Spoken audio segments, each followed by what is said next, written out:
Guys, Linus got his hands on the Steam Deck, and I could not be more excited to watch this video with you.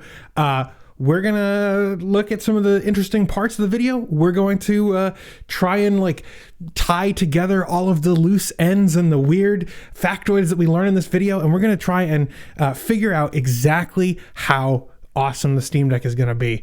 So if you're ready, let's get stuck in on this. I'm excited. I've been watching a lot of Ted Lasso. I've been picking up on like British slang. We are finally ready to fully explore the hardware of the Steam Deck. That includes thermals, battery life, and even performance in an assortment of Valve-approved titles that range from "this is a great experience" to "I am really surprised they wanted us to talk about this." Okay, so so apparently Valve have approved a list of games that LTT can talk about. This is interesting, and I kind of expected that this would be the case because Valve has been very protective of games being shown on the Steam Deck that that the game developers haven't approved being shown. When Valve has sent out the Steam Deck to developers, they've said in the NDAs, like, you can show your own game running on it, but you can't show games that haven't been approved on the Steam Deck. And that's for a multitude of reasons, and I think that it's fair on Valve's part. But the biggest issue is they don't want games being shown off that the developers haven't had a chance to actually like speak to its performance on the Steam Deck. So if a company that has partnered with Valve to have their game on Steam hasn't had a chance to, update their game and show haven't had a chance to get on the Steam Deck and, get their hands dirty with the device, it makes a lot of sense that Valve is protective of their partners like that. But we're going to get to see thermals. We're going to get to see performance and battery. These are all big questions, and I'm sure that LTT is going to do a good job of answering them. So let's keep going. I could not be more excited. The seeds of the Steam Deck were planted over a decade ago with the announcement of Steam Big Picture Mode. I love that this page is still up, by the way, you guys. And with all the innovations packed into it, whether you realize it yet or not, you are looking at what is arguably the most innovative gaming PC in 20 years. Yes. More, maybe. I've said this in my videos before. I think that the Steam Deck is legitimately the biggest news in PC gaming ever, period. The Steam Deck is the culmination of all these little parts that have come together over time for the Steam Deck to be realized as it is now. But from everything I've seen, the Steam Deck is the future of gaming. PC gaming, yes, but I think gaming, period, because I really don't think consoles have much longer. If you look at how consoles are trending, if you look at the way Microsoft and PlayStation are developing their games and their systems, they're basically just PCs at this point, but they're locked down. It doesn't make any sense. So this is why I think that the Steam Deck is the future of gaming, period, and why I think it's one of the biggest pieces of news in the gaming world ever. 3 configs with identical key specs, varied storage, and aggressive console-like prices that Valve CEO Gabe Newell described as painful to hit.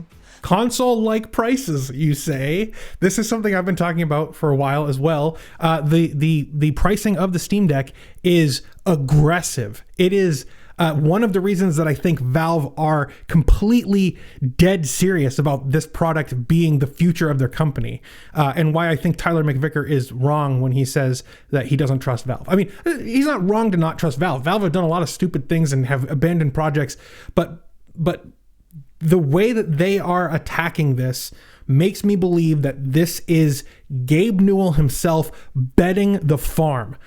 Because I think Gabe Newell knows, and this is something I've talked about before, and something I could talk about at length in another video all on its own. The Steam Deck, I believe, is the only way forward for Valve. If Valve hadn't done this, they would be dead in a couple years. And you might think that that's hyperbole, but with the way that the market is going right now, Epic is aggressively trying to undercut them. And I know a lot of people are going to be like, oh, Epic Games, blah, blah, blah. Epic is still trying to aggressively undercut Valve or Steam. And they're trying to force Valve to cut their prices on, or their revenue share on Steam. But if Valve did that, the company would cease to exist. Valve isn't capable of budgeting. So something like this, where the Steam Deck actually justifies the cost of the 30% revenue split, is why I think Valve are doing this. They know that this is something that needs to happen. Anyway. Promises mean nothing if the hardware doesn't live up to the hype, and I want to start with the controller. Since my rushed hands-on and my initial unboxing on Short Circuit, I have logged hours of gaming time on the Steam Deck, and while I can reach every button comfortably from a neutral, relaxed position, I do find a number of them a little awkward to use. And I don't really know how to describe this other than to say it's kind of like spooning someone taller than you.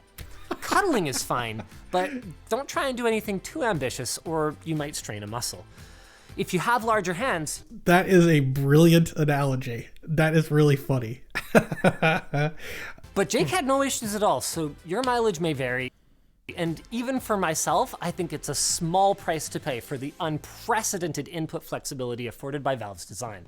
Yeah, I think that buttons that are hard to reach, maybe B and Y, might be just easily remapped to, the ring and middle finger buttons on the back. R4 and 5 and L4 and 5. I'm not particularly concerned with his critique here. I don't know exactly how tall Linus is, but I think he's rather short.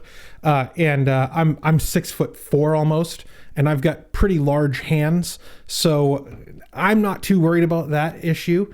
But we'll see how it goes when I actually get my hands on the Steam Deck. Valve, please send me a review unit. Please, I need a review unit. All right. And before we go any further in the video, I want to let you know, if we can get 5,000 likes on this video, I'll try and get some interviews with some of the people who are behind the Steam Deck. I'm pretty sure I can get at least one. So 5,000 likes, let's do it. The feel of the sticks, buttons, triggers, and even the D-pad, which I am very particular about, are all right up there with my favorite console controllers. The joysticks in particular are miles ahead of every other handheld that I have touched, with the exception of the Aya Neo Next, and Valve's repair-friendly approach to the joysticks promises a long gaming life for your deck. Yeah, that's really good to hear. I know a lot of people have been worried about like joystick drift on the deck. Just from what I'm hearing and what I'm seeing, it looks very comfortable. I'm pretty excited about this. One oddity we observed though, the Steam Deck ran at its peak clock rate for about 15 minutes, after which it appeared to settle into a ever so slightly lower clock speed, like on the order of 10 to 20 megahertz slower. Now, at this time, we don't have a tool to measure fan RPM, but one theory we came up with, just now, we have not verified this, is that we might have reached Valve's target GPU temperature, and then when the fan ramped up, maybe the system was left with slightly less power budget for the SoC? Hopefully we can dig into this in more depth in our full review, but even if we don't, I'm comfortable saying that it's a non-concern because performance was nearly identical after it settled in. Yeah, 10 to 20 megahertz, that doesn't surprise me if there's just slightly less battery budget going on.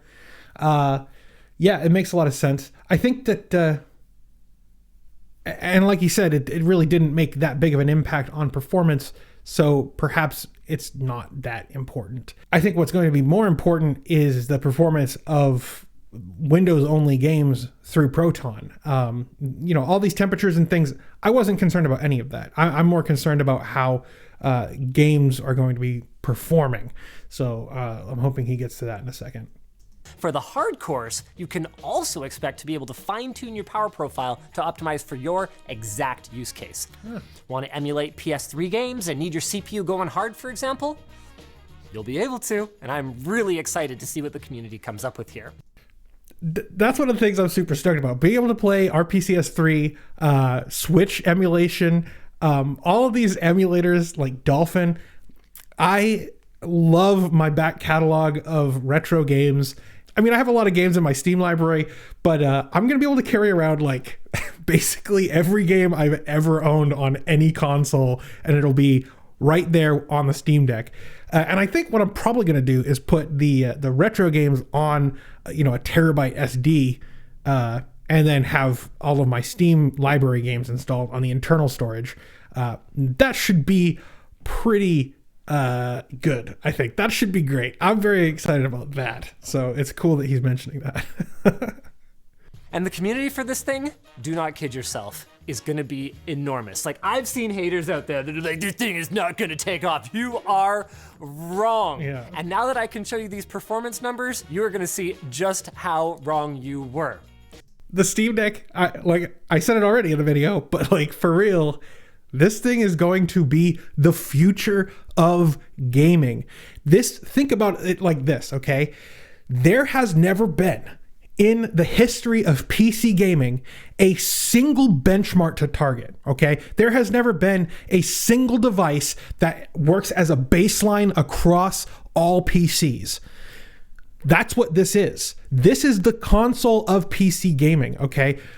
Game developers will be able to say, we're going to target the Steam Deck, and then that's going to be like the base performance. So, and whatever you get on the Steam Deck, that's going to be the baseline. And then everything else after the Steam Deck is going to be, just up and up from there. Okay.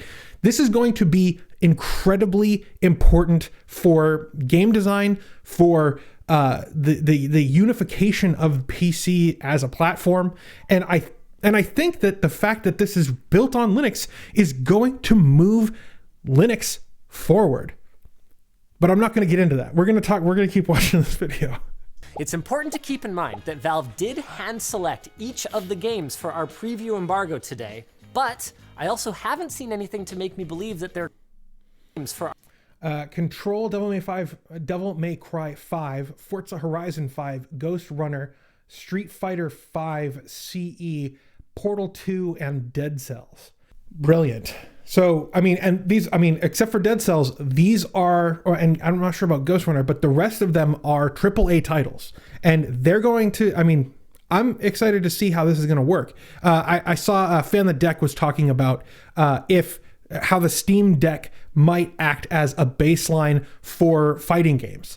And that is very interesting. That's a very interesting concept, isn't it? Having the Steam Deck be like the de facto input and screen for a fighting game could mean that, like, if if developers standardize on it, you could have competition, like level players on the Steam Deck. That's fascinating and bananas and amazing, and I'm super stoked. So kicking things off, Control is a DirectX game with no native Linux port, but a platinum rating on ProtonDB, meaning that it should run perfectly on Linux out of the box, and that's exactly what we saw. More than perfect, I'd say, given that the Steam Deck absolutely ran away with the performance crown here. Steam Deck Auto, Steam Deck High, Ion Neo Pro, 20 watt, 15 watt, and 1X player mini. What do you expect? This is the thing that people who, like the skeptics, don't understand, right? Is that the Steam Deck is not like other gaming handhelds, like other PC gaming handhelds. This is DDR5 memory and 16 gigs. This is like an RDNA 2 based chipset. Everything about the Steam Deck is built as if it was a console that's going to have legs for years. And the haters are like, oh, it's based on Linux. Yeah, look at these numbers, my guys. It's kicking the other guys' butt. Granted, it has better hardware, but it's also priced like a console. So all of these things, this is meant to undermine Windows and provide a platform for Valve to move forward the PC gaming market. Because right now, the PC gaming market is being strangled by Windows. Windows is if the Steam Deck hadn't come along within the next couple of years, there would be, like, the PC gaming market would start to disappear. It would start to become like how it was back in the early aughts. Whatever. Let's continue. Steam Deck absolutely ran away with the performance crown here. Another worth mentioning side note is that on a screen this size, even at the low preset, Control looks absolutely amazing. What a time to be alive, right? Continuing on, Devil May Cry 5 is arguably an even bigger win for the Steam Deck, which basically never dipped under 70 FPS on medium settings with anti-aliasing enabled. Okay, it's cheapo basic anti-aliasing, but come on! Dead Cells is the first of our, why did Valve want us to look at this? Games. On the surface, it actually seems like the Steam Deck puts up an embarrassing fight here, coming in dead last. But we also observed that even though we unlocked the frame rate, SoC power consumption was quite low in this game. We've got a couple of theories about this, maybe around optimization or Valve doing something in the background to save power rather than push past 150 FPS, but we're not sure at this time. Honestly, on a display like that, limited on battery, I really don't think you want to go higher than 120 FPS. Now, I know that there are people who are going to be like, that's blasphemy, but like at a certain point, there's diminishing returns and you're going to like use up your battery way faster. And I just don't see a point to do more than 150 frames a second on a handheld when you're on battery power. Just doesn't make sense to me. Massive credit to Valve, first and foremost, for getting Forza Horizon 5, a Microsoft game, running at all. But while the in-game benchmark reports industry-leading performance here, the gameplay experience does not hold up. Both Jake and I experienced what I would describe as kind of a physics rubber banding effect, where the animation stays smooth, true to the frame rate report, but the experience of playing the game is uneven and jarring. It kind of reminds me of when a video call gets buffered and then the speaker's voice goes slow and then goes fast to catch up and then slow and fast to catch up. I can see that. And it's interesting that Valve would recommend Forza Horizon 5 to be part of this press release or whatever you would call it. I think that could be a Proton issue. I don't know. But the fact that Valve are being transparent about this and saying, yeah, look at all these awesome games. Also, here's one that has some playability issues. I think that what they're trying to do is set expectations. That could be why they wanted that included. I can't guarantee that, but Valve don't seem like the company that are going to try and like oversell it. They're going to rely on people like me to oversell the Steam Deck. Issues with Forza aside, two things are clear. One is that the hardware is damn impressive. I mean, I'm sure that if we had a working Windows GPU driver in time for this preview, the Steam Deck would have peeled away from the competition in Forza as well.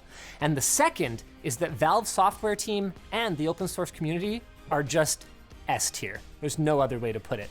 The fact that any of this works at all is a modern technological miracle. There's a lot more to gaming than FPS, however. And honestly, this is where the Steam Deck both shines and loses some of its luster. I mean, it speaks volume about the efficiency of the APU that AMD's custom SoC division put together, that in spite of its mere 40 watt-hour battery, that's almost 20% lower than the competition. The Steam Deck puts up better battery longevity numbers than its competitors. That 8+ hours under light loads is particularly interesting to me as a retro emulation enthusiast. Yeah. I'm gonna put a lot of hours on this thing. Wow, that was... So they had 3.5 hours in, what was that, Ghost Runner? And 3.5 hours in Ghost Runner on battery power before the Steam Deck shut off. That's impressive. And especially when you compare it to the Aya Neo and the other one that they had there. I mean, that's just brilliant. And like Linus is saying, like with a light load, you could probably get 8 hours out of it. I'm impressed by those battery numbers, honestly. Like, I did not expect that. But it's not even the star of the show, in my opinion. Compared to the One X Player Mini and everything that I've seen from Aya, including the limited edition Next preview unit that they sent me, the screen on the Steam Deck stands out as just plain better. The best thing about it to me, though, was the excellent, exemplary job that Valve has done of making the display usable under any conditions. The anti-glare coating on the 512 gig version does a fantastic job of minimizing reflections in daylight without having any noticeable, in my experience, effect on sharpness. But I should make it clear that I don't think I would personally spend the extra if I didn't need more storage, since I find myself doing the vast majority of my gaming at night, and regardless of screen finish, the Steam Deck is by far the most comfortable handheld that I own to look at in a dimly lit environment. Interesting. That's really interesting to hear. It sounds like Valve have taken ergonomics into account, and not just like ergonomics, like holding it in your hand, but looking at the device. It just gets so much dimmer than anything else, and details like that really illustrate the care and attention that Valve has poured into this project. Do not underestimate the difficulty of producing a screen that manages acceptable color performance across such a wide range of brightness settings. And believe it or not, the screen pales in comparison to the speakers. I was able to use Bluetooth or 3.5mm headphones, no problem. They performed as expected, but the speakers. Man, the other devices that I'm reminded of when gaming on the Steam Deck are the original HTC One and the latest generation M1 MacBook. The latest generation M1 MacBook? That is high praise. Like, to be clear, they're still tiny speakers. Valve can't bend the laws of physics, but I was genuinely surprised that a pair of drivers this small could create a soundstage this wide, as I have cars ripping past me in Forza Horizon 5. But I said it wasn't all good, right? I want to talk about haptics. By Valve's own admission, rumble was an afterthought on the Steam Deck. There's just no nice way to put this. At the moment, haptics on this device are a poo stain on an otherwise crisp white sheet. And Valve says they're gonna fix it with software, but we're gonna have to wait for the full review embargo to find out if I need to stop mashing X for doubt over here. Sorry, here's my X button. I have found that rumble really does add a level of, like a dimension to a gaming experience. And as someone who was a huge fan of the Steam controller, I own two of them, to be clear. They're not going to be able to fix it with software. If the actuators on that thing are anything like the Steam Deck's haptics, I don't think that it can be fixed. I don't think it can be brought in line with the expected performance of a rumble in a handheld. That being said, I don't think it's necessary for a gaming handheld. And Linus's description, again, colorful as always, a poo stain on an otherwise crisp white sheet. That's pretty funny to me. Though Valve hasn't given me much reason to doubt them yet. They claimed at the hands-on that both the internal SSD and the micro SD card would manage similar load times, and I didn't believe them. But so far it appears as though I was wrong. But for the time being, I can say this. You can expect to slot a terabyte of storage into your Steam Deck with very little compromise to the experience. And what that means is that if you're brave enough to tear down your deck and upgrade it with the latest from Micron, you could rock as much as 3 terabytes of storage in this thing. It's not as much as the 8 terabytes that I have in my Aya Neo Next right now, thanks to its support for full-size 2280M.2 drives. But that kind of brings up an awkward conversation that we needed to have at some point. I have spent a lot of this video talking about the Steam Deck compared to competing handheld gaming PCs. But the truth is that there aren't any competing handheld gaming PCs. No. I mean, obviously there are other handheld gaming PCs. We showed them in the video. It's just that they don't compete with the Steam Deck in the same way that a BMW M5 doesn't compete with a Tesla Model 3. Sure, they both have 4 wheels and they get you from point A to point B, and quickly, but those vehicles are built for very different customers and at very different price points. That's the bottom line here. Starting at $400 US, the Steam Deck is less than half the price of anything else we looked at in this video. So I could complain that the tactile feel of the Steam and quick access menu buttons are poo-poo, or that the width of the deck means that playing in unusual positions like lying on my side in bed is a little uncomfortable because my top arm is up and the blood drains out of it. But I'm not gonna complain about those things because it is half the price. And even the top spec one has a pretty compelling value proposition with the anti-glare screen and the surprisingly nice included carrying case. And this is the real kicker. If Valve follows through on even half of their game compatibility promises, the Steam Deck is projected to have more titles available at launch than any other game console in history. He just referred to the Steam Deck as a console because that's what it is, guys. It really is a console. If you think of the Steam Deck as a gaming PC, you're thinking about it wrong. It is not a gaming PC, even though Valve says it is. It will play a lot of your PC games on it. It runs its own custom operating system, just like the Xbox and the PlayStation and the Switch, right? It's running its own custom operating system. That alone is everything that you need to know. But it's also priced like a console. It also has the same exact specs across all of its versions, except for the storage, like a console. It has its own storefront, like a console. It has a list of games that are compatible with it, like a console. Valve is making a console, and they're Trojan horsing it as a PC. And that is a good thing for everyone. PC gamers, console gamers, everyone. So it's time to order a Steam Deck, ladies and gentlemen, is what I would say if I was irresponsible.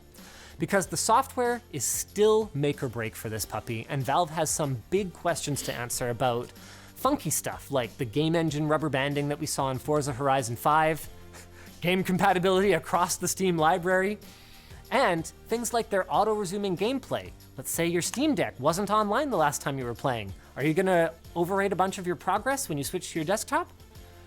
We're gonna have a lot to talk about next time when we get to look at the software. And I have a lot to tell you about Project... We don't get to know about the software? That's the thing I'm most excited about. Okay, I am very excited about the Steam Deck, if you can't tell. And if you've come to me for objectivity, you're in the wrong spot. I am hyped. I am also cautious, but I am hyped, okay? This is going to be the future of gaming, in my opinion. I can't wait to see what this console brings to PC gaming and to console gaming alike.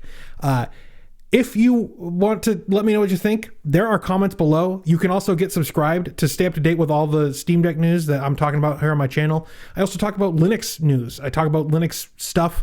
So if you want to get more familiar with Linux and be able to use your Steam Deck outside of big picture mode or whatever they're going to call it, the Steam Deck UI, get subscribed, because that's what I talk about here on the channel. I want to give a special shout out to my patrons and my YouTube members, without whom I wouldn't be able to do this. If you believe in the work that I'm doing here and you want to join the 100+ other Linux warriors, use the links below and help the show out. And thank you.